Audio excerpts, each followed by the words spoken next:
Bismillahirrahmanirrahim. Assalamualaikum warahmatullahi wabarakatuh. Bagaimana kabarnya hari ini anak-anak semua pada baik? Alhamdulillah. Sebelum kita memulai pembelajaran pada hari ini, alangkah lebih baiknya kita untuk berdoa terlebih dahulu.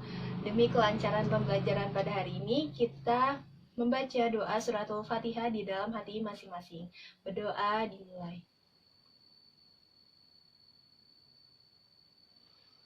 Doa selesai. Sebelumnya Ibu mau mengabsen kehadiran kalian terlebih dahulu ya. Oke. Absen pertama, Alif Fauzi hadir. Alvina Nur Aziza. Al-Fatira Fasya. Akmal Rafishki. Danisa Sania hadir. Oke. Rahma Aulia. Alhamdulillah hari ini pada hadir semua ya. Nah, hari ini sebelum kita membahas materi baru, Ibu mau tanya terlebih dahulu nih. Ada yang masih ingat gak sih materi kemarin atau materi minggu kemarin itu kita membahas tentang apa? Gimana, Akmar? Iya, betul sekali. Minggu kemarin kita telah membahas materi tentang Al-Quran adalah wahyu Allah. Kemudian ada yang masih ingat nggak sih pembahasan apa saja yang telah kita bahas pada bab atau materi Al-Quran adalah wahyu Allah? Ya, betul sekali. Kita telah membahas 3 bahasan. Yang pertama, pengertian Al-Quran. Yang kedua, nama-nama Al-Quran. Dan yang ketiga, sifat orang yang meyakini Al-Quran. Baik, pada minggu ini atau pada hari ini kita akan membahas materi baru nih, yaitu tentang proses pembukuan Al-Quran.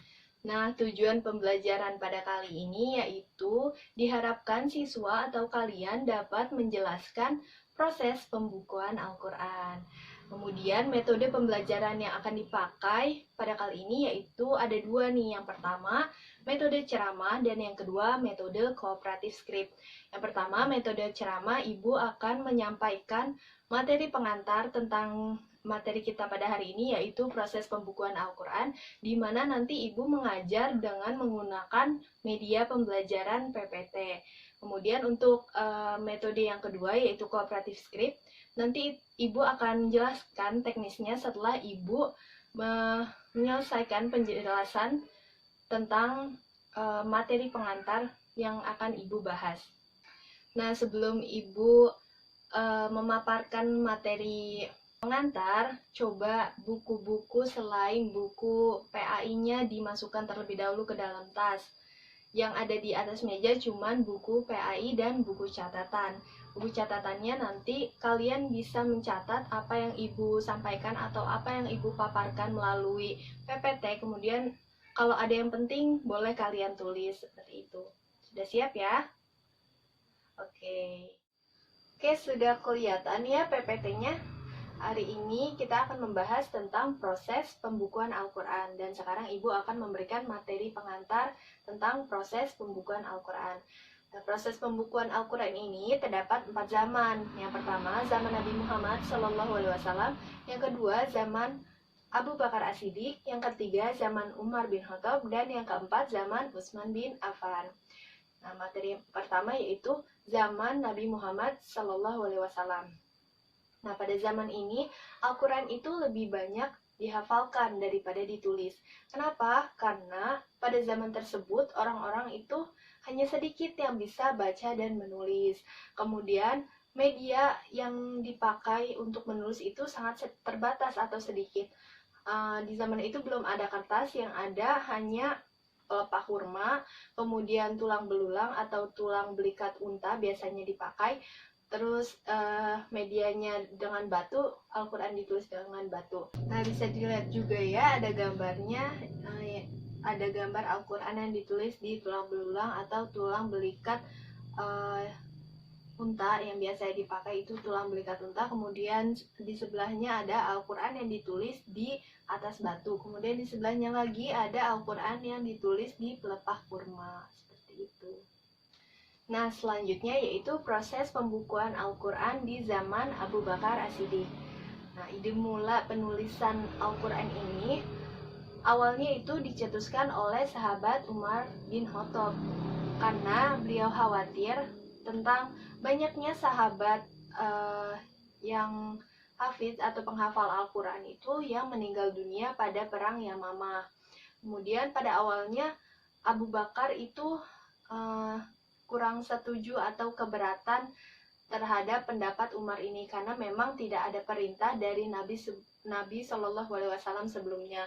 Namun karena sahabat Umar ini terus-menerus meyakini sahabat Abu Bakar, maka Abu Bakar terbukalah hatinya. Kemudian menyuruh Zaid bin Sabit guna mencari dan mengumpulkan Al-Quran yang saat itu tercecer ya, ada yang di batu, ada yang di pelepah kurma, ada yang di tulang belulang atau tulang belikat unta, kemudian ada juga dikumpulkan dari hafalan para sahabat. Nah, dapat dilihat juga ya di dalam PPT ada gambar, yaitu gambar Al-Quran atau yang itu Al-Qurannya namanya manuskrip Birmingham. Nah, manuskrip ini diperkirakan oleh peneliti itu ditulis pada zaman Abu Bakar As-Siddiq. Kemudian media penulisannya ini dari kulit domba atau kulit kambing. Dan sekarang ini manuskrip ini disimpan di Universitas Birmingham. Oke, selanjutnya yaitu proses pembukuan Al-Quran pada zaman Umar bin Khattab. Nah, mushaf yang dikumpulkan pada zaman Abu Bakar As-Siddiq itu dipegang oleh beliau sendiri hingga ia wafat, kemudian beralih atau dipegang selanjutnya oleh Umar bin Khattab sampai beliau wafat pula. Kemudian yang terakhir, mushaf tersebut dipegang oleh anaknya Umar bin Khattab, yaitu Hafsah binti Umar bin Khattab. Nah, karena mushaf pada zaman Umar ini sama dengan mushaf yang di zaman Abu Bakar, maka di sini gambarnya sama pula ya, yaitu manuskrip Birmingham, seperti sebelumnya di slide sebelumnya. Oke, lanjut ya pada slide yang terakhir, yaitu tentang proses pembukuan Al-Quran pada zaman Utsman bin Affan. Nah, pada zaman ini terdapat perbedaan bacaan Al-Quran nih di antara kaum muslimin, perbedaan dialek. Nah, perbedaan ini ditakutkan akan menjadikan fitnah di kemudian hari.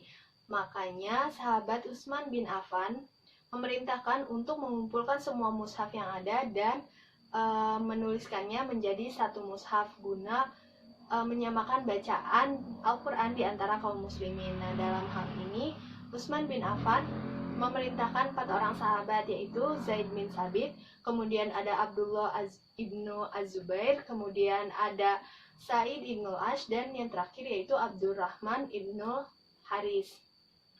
Nah, sahabat Utsman ini memerintahkan mereka untuk menuliskan kembali naskah-naskah yang telah ada sebelumnya atau naskah yang saat itu dipegang oleh anaknya sahabat Umar bin Khattab, yaitu Hafsah binti Umar bin Khattab, dan memperbanyaknya. Nah, dari sinilah nih Al-Quran itu sampai saat ini kita kenal dengan mushaf Utsmani.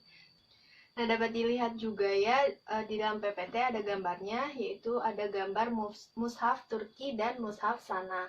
Nah, mushaf Turki ini medianya itu berupa kulit hewan. Nah, sekarang mushaf ini disimpan di Museum Topkapi di Turki. Kemudian sebelahnya ada mushaf Sana. Nah, mushaf Sana ini media penulisannya yaitu dari perkamen berkualitas tinggi. Perkamen itu sama saja ya seperti kulit hewan kambing, domba, biri-biri seperti itu. Tapi pada kualitas tinggi atau kualitas yang terbaik.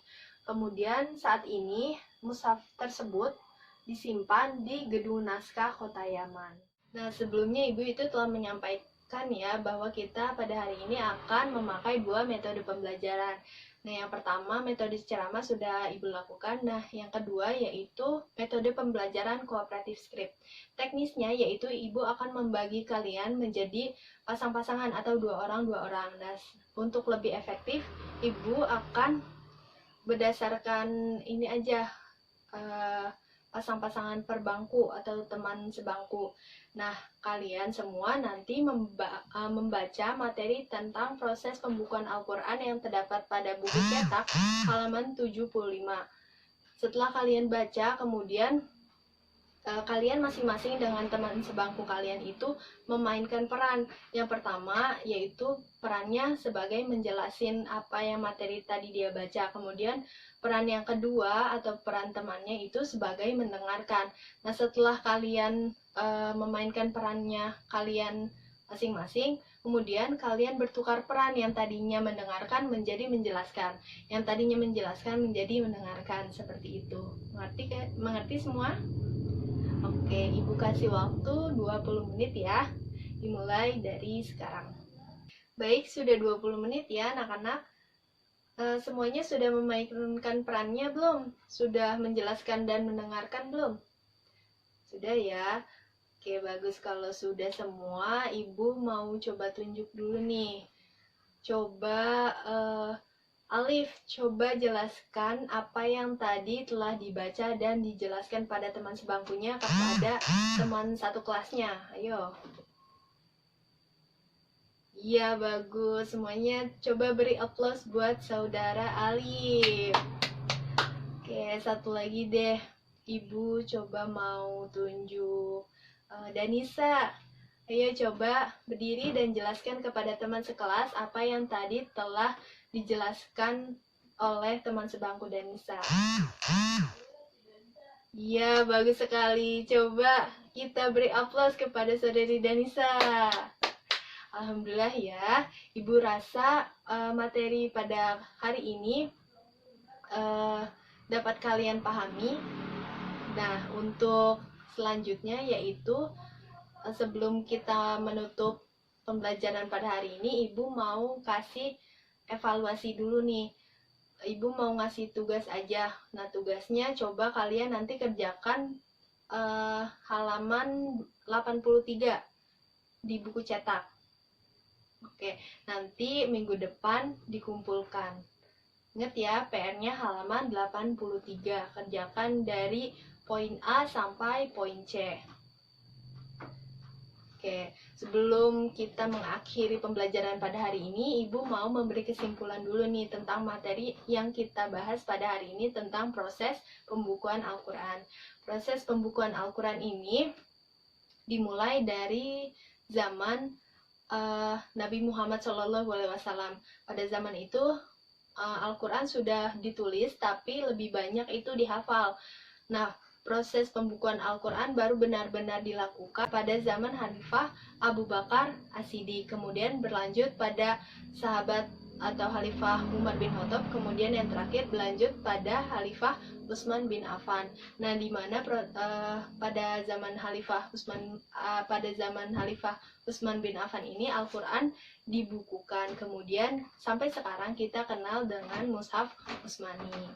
Oke, mungkin itu saja yang dapat Ibu sampaikan dan yang dapat kita pelajari pada hari ini. Semoga apa yang kita pelajari pada hari ini dapat bermanfaat bagi kita semua. Amin. Nah, sebelum kita menutup pembelajaran pada hari ini, alangkah kita baiknya untuk berdoa terlebih dahulu. Kita berdoa kifaratul majlis bersama-sama. Oke? 1, 2, 3. Subhanakallahumma wa bihamdik asyhadu an la ilaha illa anta astaghfiruka wa atubu ilaik. Baik, sekian dari Ibu, kurang lebihnya mohon maaf. Wabillahi taufiq wal hidayah. Wassalamualaikum warahmatullahi wabarakatuh.